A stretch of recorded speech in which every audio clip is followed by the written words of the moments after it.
لقد كنت في إحدى المطارات فاستوقفني مسؤول رجل كبير وقال: استنى يا شيخ محمد، ما صدقت لقيتك، استنى هنا، عندي أسئلة محيران وتعباني.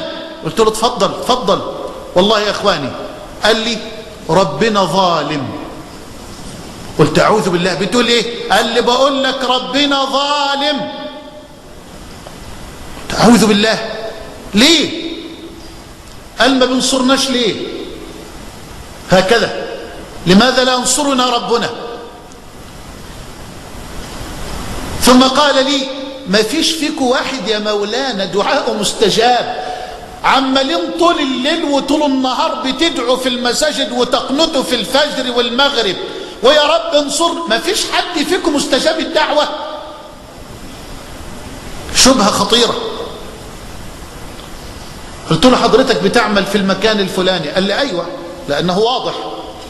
قلت له: طيب خلي بالك، طبعا هذا الرجل لا يحتاج مني إلى دليل من القرآن ولا إلى دليل من السنة، ويتهم الله بالظلم.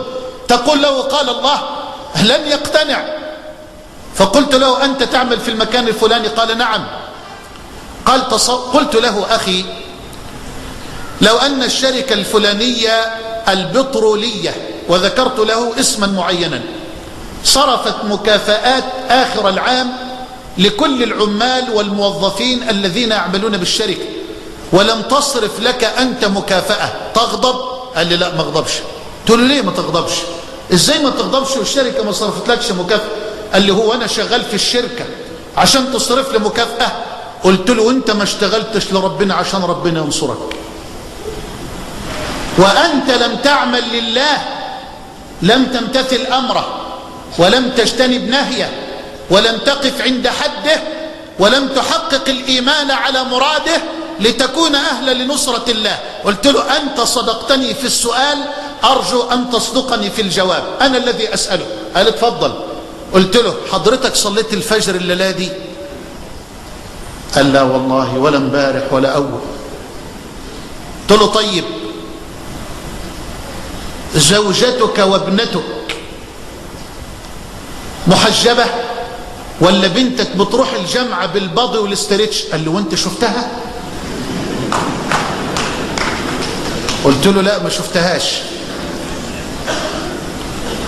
قلت له: السؤال الثالث وسامحني فيه، مالك حلال ولا داخل فيه حرام من الربا والرشاوى؟ قال: ربنا يستر علينا بقى. قلت له: السؤال الرابع وآخر سؤال، حضرتك تستحق النصرة؟ قال لي: لا والله.